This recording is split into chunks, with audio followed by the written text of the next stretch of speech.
सर्वव्यापी तू प्रचंड महाकाय, आदिशक्ति तू नरमुंड महाकाय। कहते हैं जब शिव चाहते हैं तब ही मणिमहेश बुलाते हैं, और महादेव के इसी बुलावे पर आज मैं पहुंच चुकी थी हिमाचल की वादियों में छिपे एक दिव्य रहस्य के बीच। आज मैं जाने वाली थी पंच कैलाशों में से एक मणिमहेश कैलाश की यात्रा पर।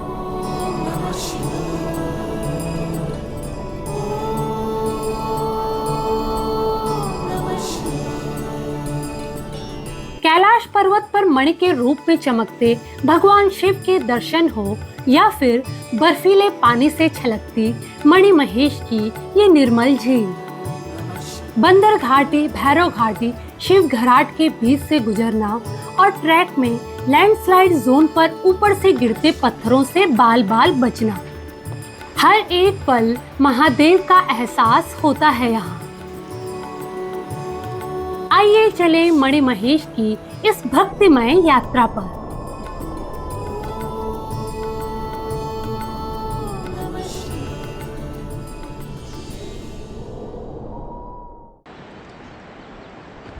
मणिमहेश की यात्रा के लिए मैं सबसे पहले हिमाचल के चंबा शहर पहुंच गई।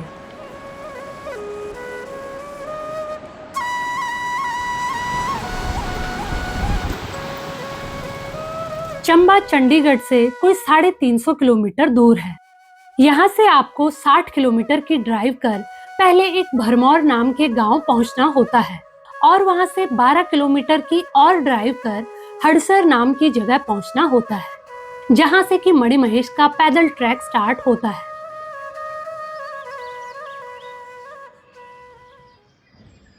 ट्रैक के पहले दिन मैं सुबह 8 बजे हड़सर पहुंच गई, और यहाँ पर मेरी मुलाकात हुई हमारे इस ट्रैक के गाइड संतोष जी से, जो हड़सर के ही रहने वाले थे।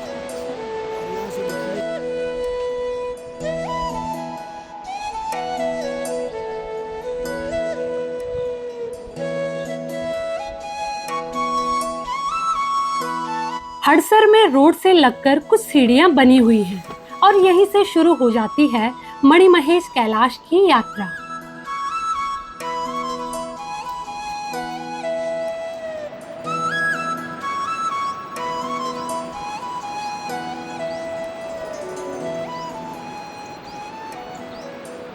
सुबह के बज रहे हैं अभी 8:30, और मैंने हड़सर गांव से मणिमहेश के लिए पैदल ट्रैक शुरू कर दिया।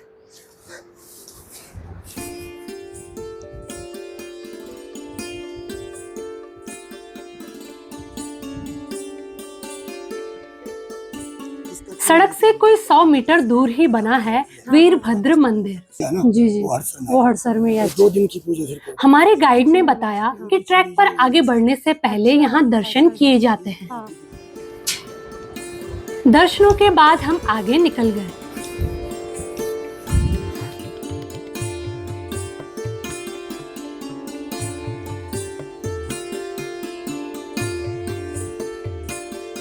मणिमहेश यात्रा के लिए आपको हड़सर से यमकुंड, यमकुंड से धंचो, धंचो से शिव घराट, फिर सुंदरासी, सुंदरासी से गौरीकुंड, और फिर मणिमहेश कैलाश पहुंचना होता है।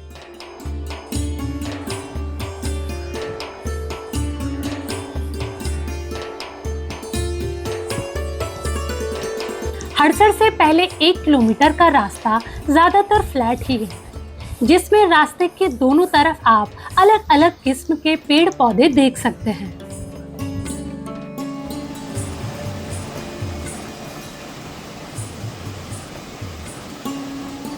हड़सर से 1 किलोमीटर का ट्रैक हो चुका है, और यहाँ पे हम नदी के बिल्कुल ऑपोजिट में चल रहे हैं, और अब आगे खुली घाटी नज़र आ रही है।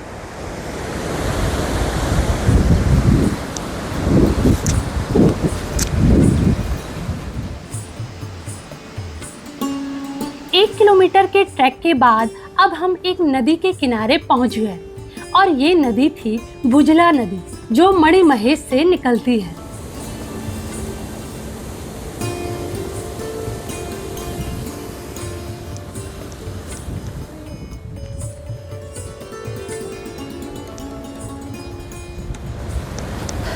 अभी ये छप्पर खाली दिख रहा है, लेकिन जब यात्रा का टाइम होता है तब ये पूरे भरे रहते हैं।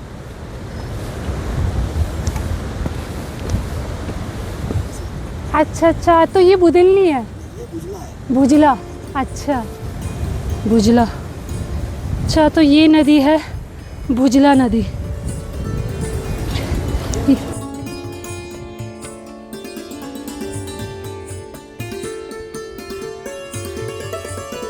नदी के इस पॉइंट से अब इस ट्रैक की चढ़ाई शुरू हो जाती है। आगे अब कुछ छोटे छोटे पहाड़ पार करने होते हैं।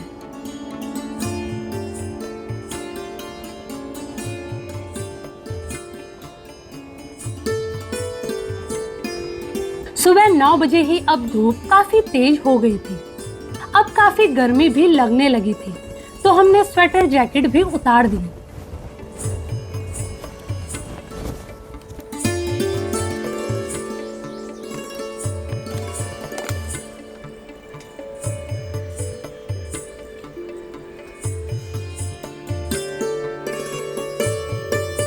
अब हम कोई 2 किलोमीटर का ट्रैक कर चुके थे और यहाँ हम एक रेस्टिंग पॉइंट पर पहुंच गए।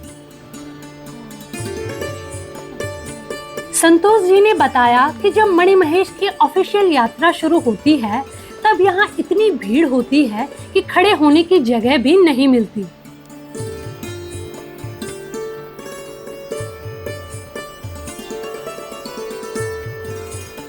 मणिमहेश ट्रैक पर आप कई 100 साल पुराने पेड़ देख सकते हैं।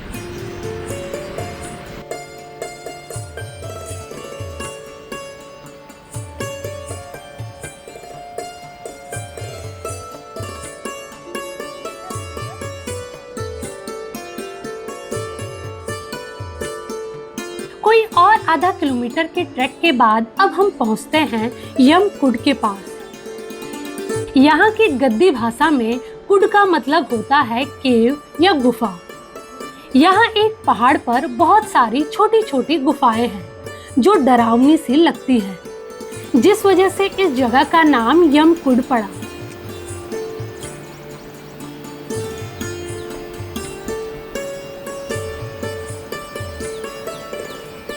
चार किलोमीटर के ट्रैक के बाद अब हम पहुंचते हैं इस ट्रैक के पहले ढाबे पर। ये दुकान भी अभी कुछ ही दिन पहले सेटअप हुई थी, जो अब मणिमहेश यात्रा खत्म होने तक लगी रहेगी।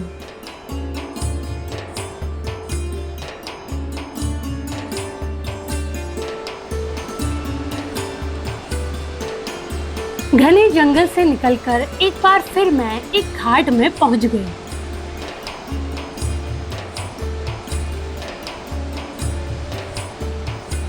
और कोई 100 मीटर बाद ही बिल्कुल नदी के पास आ गए।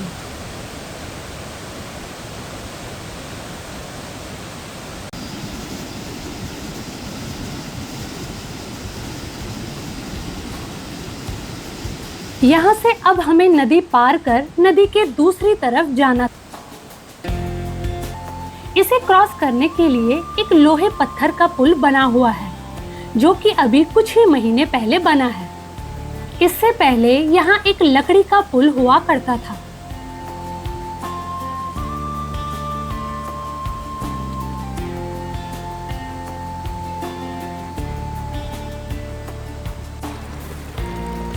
आज का हमारा पहला मेन पड़ाव धनचो होने वाला था, जो अभी भी 1-1.5 किलोमीटर दूर था। ये 1-1.5 किलोमीटर का रास्ता पूरी खड़ी चढ़ाई का होने वाला था।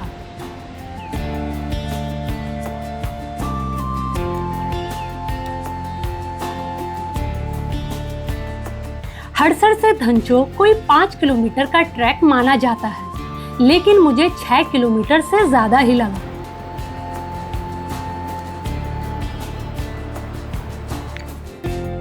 सुबह 11:30 बजे अब हम पहुंच चुके थे धनचो।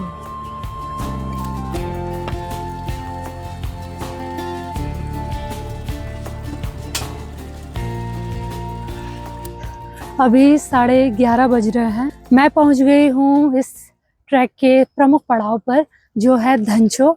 और यहाँ पर मेरा ब्रेकफास्ट और लंच दोनों होने वाला है। और मैं अपने साथ पराठे पैक करवा के ले आई थी और यहाँ से मैंने मैगी बनवाई है और साथ में है सब्जी। तो अब जल्दी से ये ब्रंच करेंगे और फिर निकलेंगे आगे के ट्रैक के लिए।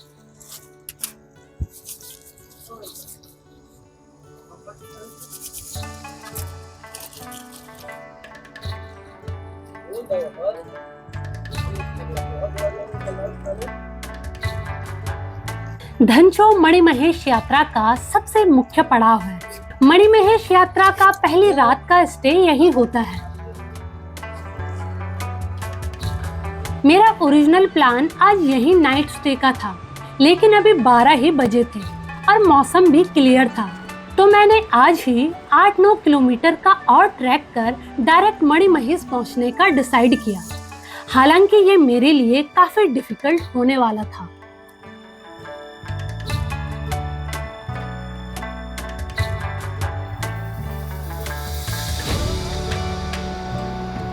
धनचो से अब आगे का आधा किलोमीटर का रास्ता पूरी खड़ी चढ़ाई वाला ही था।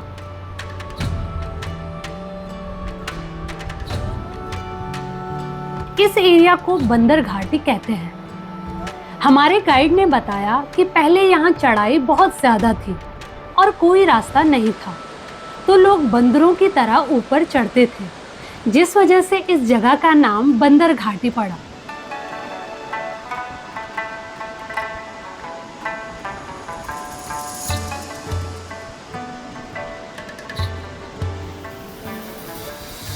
इस आधा किलोमीटर को क्रॉस करने में 30 मिनट लग गए और मैं एक टॉप पर पहुंच गई, जहां से मैं नीचे पूरा धनचो का एरिया देख सकती थी।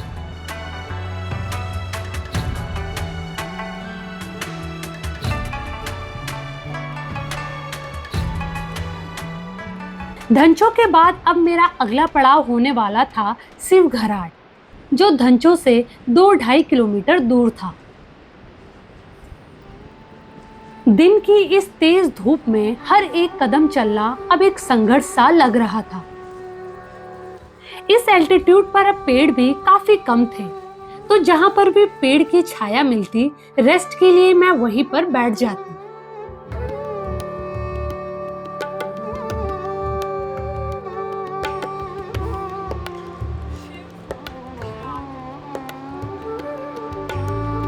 धनचो से कोई 1 घंटे के ट्रैक के बाद आगे एक छोटा सा बोर्ड लगा दिखाई दिया और ये था शिवघराट।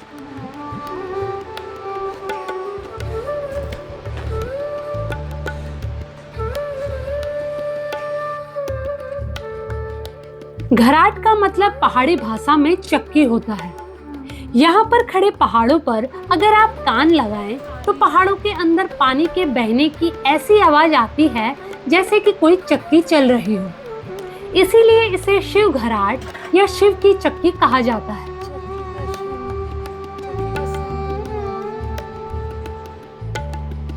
यहाँ पर एक छोटा सा मंदिर भी है, जिसमें चक्की की शेप का पत्थर रखा हुआ है।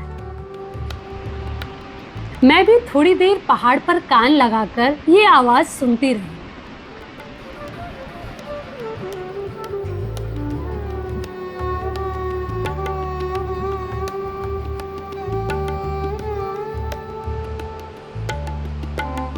शिवघराट से आगे अब अगला 1 किलोमीटर हल्की चढ़ाई का रास्ता है, जो नदी के साथ साथ ही चलता है।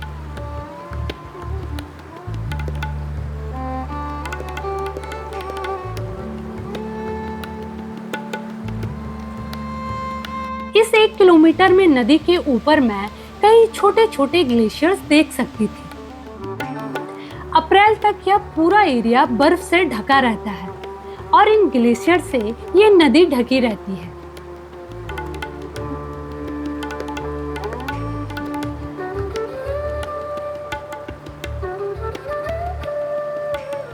जगह जगह पर ग्लेशियर के नीचे से निकलती ये नदी काफी खूबसूरत लग रही थी।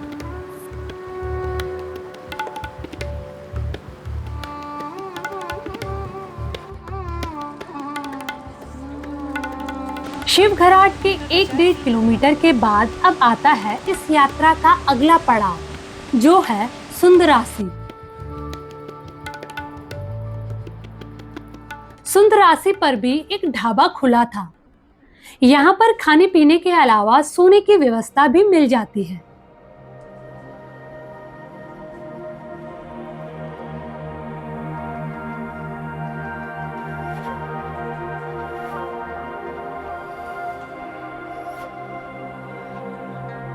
सुंदरासी में अलग अलग किस्म के फूल पौधे देखने को मिल जाते हैं।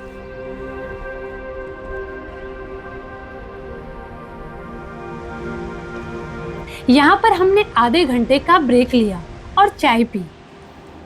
इसके बाद हमने आगे की यात्रा शुरू कर दी। यहाँ से अब हमारा अगला पड़ाव होने वाला था गौरीकुंड, जो कि कोई 3 किलोमीटर दूर था।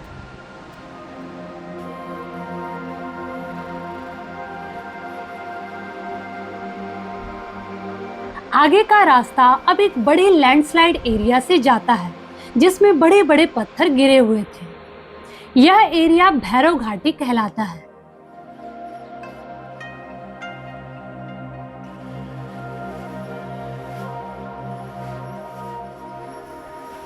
जाते हुए इस लैंडस्लाइड एरिया को हमने सेफली क्रॉस कर लिया, लेकिन वापसी की कहानी कुछ अलग ही होने वाली थी।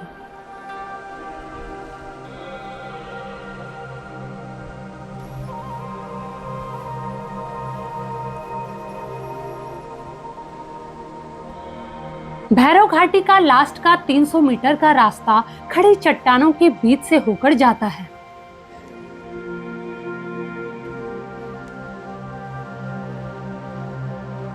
इस हाई एल्टीट्यूड पर कम ऑक्सीजन की वजह से हर 10 कदम के बाद सांस लेने के लिए भी काफी एफर्ट्स लगाने पड़ते हैं।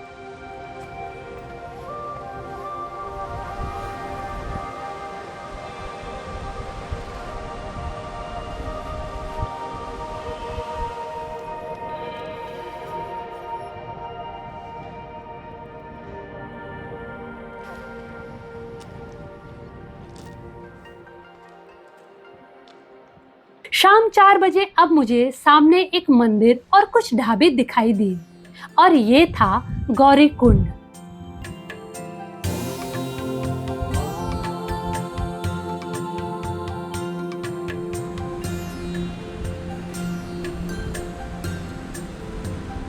यहाँ पहुंचकर हम सबसे पहले एक ढाबे पर चले गए और संतोष जी ने यहाँ पर ठंडा ठंडा नींबू पानी बनाया।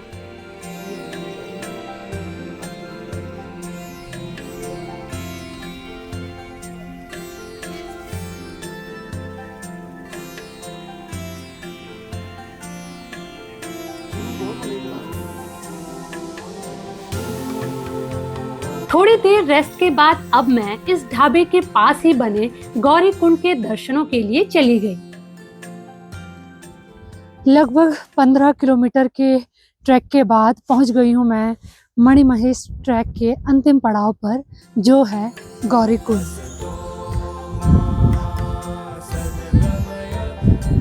गौरीकुंड को लेकर मान्यता है कि यहाँ पर माँ गौरी ने स्नान किया था। यहाँ पर सिर्फ महिलाएं ही स्नान करती हैं।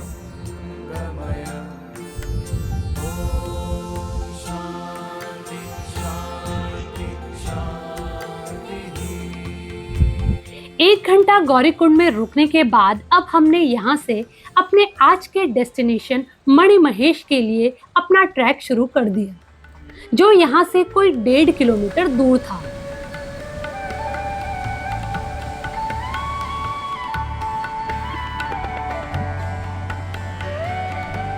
गौरीकुंड के बाद आपको एक बार फिर से नदी क्रॉस कर दूसरी साइड जाना होता है, जिसके लिए यहाँ पर 2 छोटे पुल बने हुए हैं।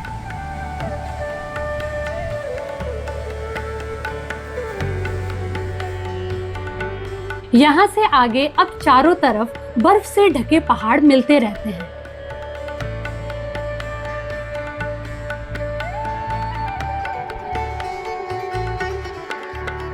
गौरीकुंड से मणिमहेश की तरफ जाते हुए नीचे एक बड़ी सी घाटी दिखती है, जिसमें पानी की धाराएं मिलकर एक नदी का निर्माण कर रही थी।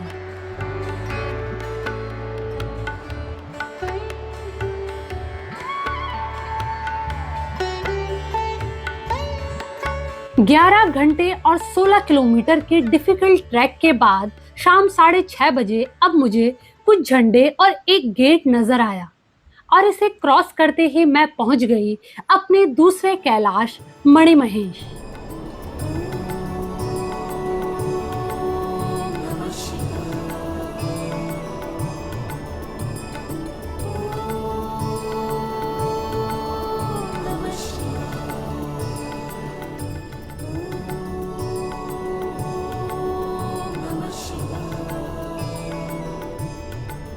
जैसे ही मैं यहाँ पहुंची, यहाँ पर ठंड काफी बढ़ गई थी, तो मैंने सबसे पहले स्वेटर व जैकेट डाल लिए और फिर मैं आ गई मणिमहेश झील के दर्शनों के लिए। सर्वव्यापी तू प्रचंड महाकाय आदिशक्ति तू शाम की ढलती रोशनी में यह झील काफी रहस्यमयी लग रही थी। साकार महाकाय तू सगुण निराकार। हर 2 मिनट में यहाँ मौसम बदल रहा था। एक पल में दूर दूर तक क्लियर देख सकती, तो अगले ही पल यह झील तेजी से उड़ते कोहरे से ढक जाती। हो दिव्य शक्ती तुझे लान तुझ चरणी माता तूच माझा पितान तूच माझी माता। तुझ्या चरणी लीन व्हावे हे आदि देवा परब्रह्म तुझ तुझ एक सूर ठावा शंभू शंकराने तुझ पायी यावे डोळे भरून पाहता। इस झील के एक तरफ एक मंदिर, कई त्रिशूल, तो इसके ठीक सामने मणिमहेश कैलाश पर्वत के दर्शन होते हैं, जो कि अभी कोहरे व बादलों की वजह से नहीं दिख रहा था। और ये डर भी सता रहा था कि कहीं कल मेरी वापसी के टाइम तक भी ये पर्वत ऐसा ही छिपा ना रहे।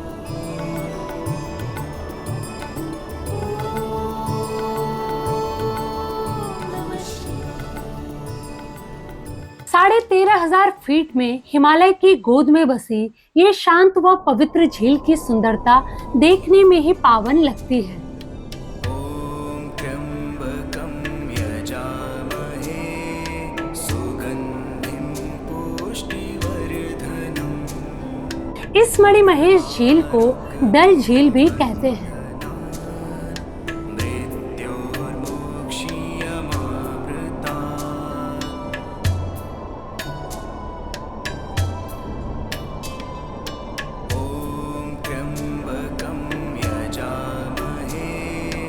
शाम के 7:30 बजे के बाद भी यहाँ हल्का हल्का उजाला हो ही रहा था और मेरे अलावा यहाँ कोई और ज्यादा यात्री भी नहीं थे, तो मैं भी यहीं झील के एक किनारे पर बैठ गई।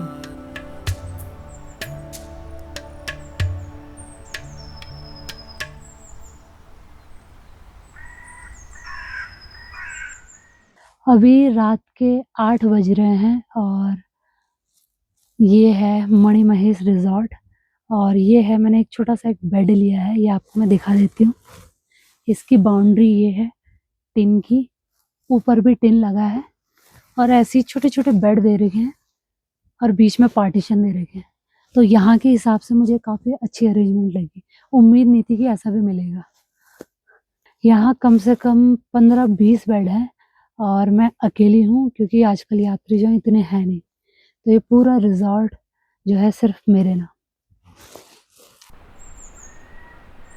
जब आधी रात को मैं बाहर आई तो आसपास के सभी पहाड़ चांद की रोशनी में जगमगा रहे थे और मैं पहली बार मणिमहेश कैलाश के दर्शन कर सकती थी।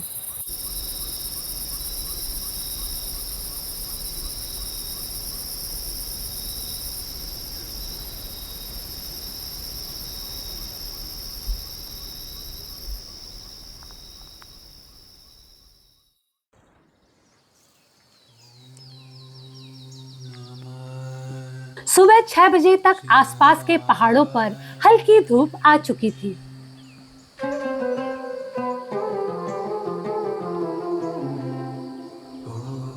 सुबह की रोशनी में झील का पानी चमक रहा था और झील के कई हिस्सों में बर्फ की परत सी जम गई थी।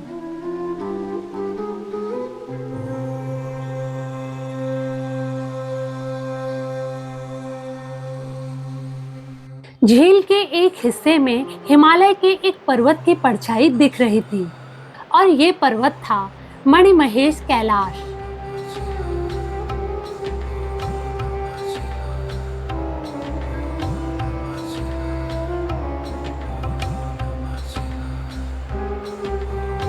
मणिमहेश कैलाश को भरमौरी कैलाश या चंबा कैलाश के नाम से भी जाना जाता है।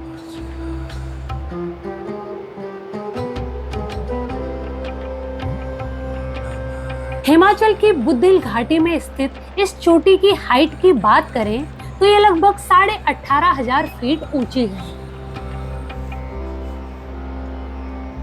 मणिमहेश के नाम की बात करें तो मणि का मतलब है चमकना और महेश यानी भगवान शिव।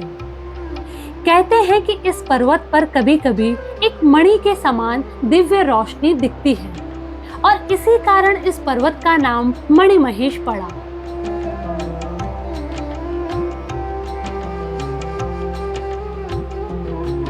मान्यता है कि इस पर्वत पर पड़ती यह दिव्य रोशनी भगवान शिव का तेज है।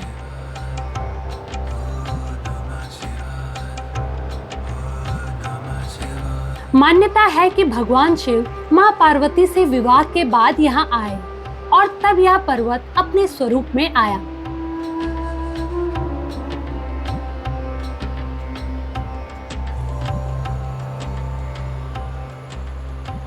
मणिमहेश कैलाश की ऑफिशियल यात्रा हर साल जन्माष्टमी के समय शुरू होती है और कुछ ही दिन के बाद राधा अष्टमी में खत्म हो जाती है। इसी अवसर पर मणिमहेश झील में शाही स्नान होता है, जिसमें दूर दूर से तीर्थयात्री आकर इस पवित्र झील में स्नान करते हैं।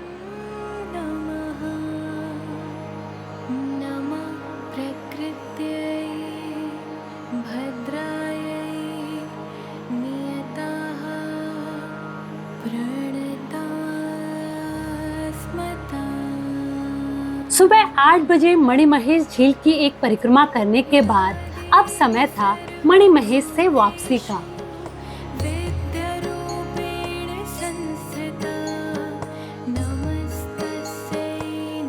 जब मैंने वापसी का ट्रैक शुरू किया तब हल्की हल्की धूप खिल चुकी थी।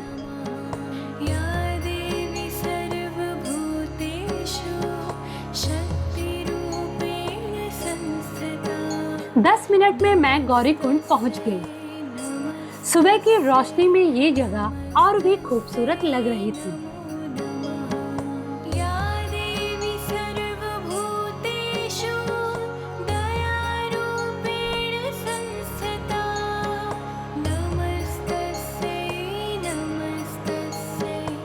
हल्की ठंडी हवा, बैकग्राउंड में आसमान को छूती बर्फ की चोटियां और जमीन पर खिले रंग बिरंगे फूल।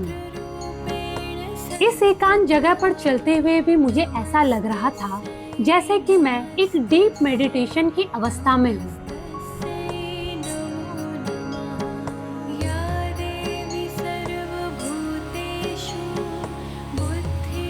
एक बार फिर से मैं पुल पार कर नदी के दूसरी तरफ आ गई और पीछे से अब संतोष जी भी पहुंच चुके थे। मुझे आज यहाँ से पहले 15-16 किलोमीटर का ट्रैक कर हड़सर पहुंचना था और फिर वहां से गाड़ी पकड़ 80 किलोमीटर दूर चंबा वापस जाना था। नीचे जाते हुए अब मैं दूर तक अपना ट्रेल देख सकती थी।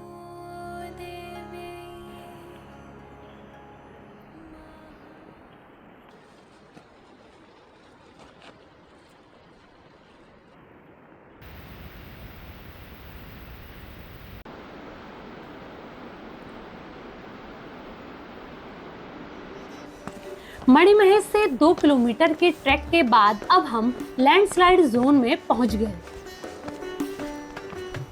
200-300 मीटर में फैला यह लैंडस्लाइड जोन देखने में ही काफी डेंजरस लगता है। यहाँ से चलते हुए संतोष जी अभी अपना इस रास्ते का एक्सपीरियंस बता ही रहे थे कि अचानक ऊपर से गरजने की आवाज सुनाई दी। पहाड़ की तरफ देखा तो तेजी से पत्थर ऊपर से नीचे की तरफ आ रहे थे संतोष जी ने चिल्लाकर भागने का इशारा किया और खुद भी भागने लगे। 15 सेकंड भागने के बाद पीछे मुड़कर देखा, जिस जगह पर हम खड़े थे वहां से पत्थर तेजी से नीचे की तरफ गिर रहे थे। कुछ सेकंड लेट होते तो शायद हम भी इन पत्थरों के साथ नीचे जा रहे होते।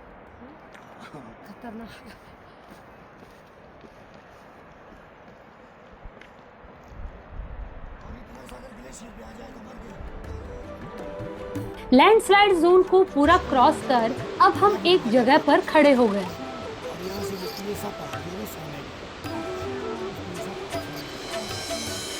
आगे चलते हुए संतोष जी मुझे उनके ऐसे ही कई और एक्सपीरियंस बताने लगे।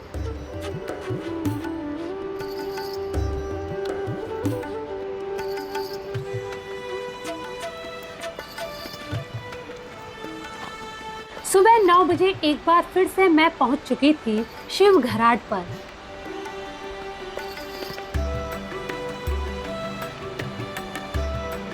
हमारे ट्रेल पर अभी पूरी तरह से धूप नहीं आई थी, तो अभी ट्रैकिंग करना काफी अच्छा लग रहा था।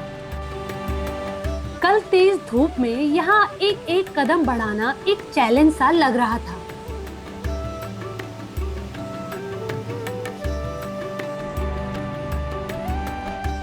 सुबह 10 बजे अब हम धनछो पहुंच गए। धनछो पर हमने नाश्ता किया और फिर हम आगे की तरफ चले गए। सुबह 12 बजे अब हम हड़सर के पास ही पहुंच गए और अब थोड़ा ही दूर मैं सड़क देख सकती थी।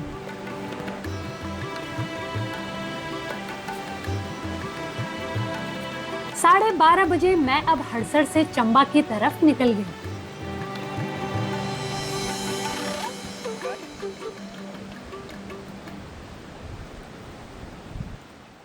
मणि महेश की ये यात्रा मैंने एक रात में खत्म कर दी। इस ट्रैक पर थोड़ी मुश्किलें और काफी थकान तो रही, लेकिन आखिरी में जब कई पड़ावों को पार कर मणि महेश कैलाश के दर्शन होते हैं तो सब कुछ भूलकर ये एक जीवन भर का अद्भुत अनुभव बन जाता है।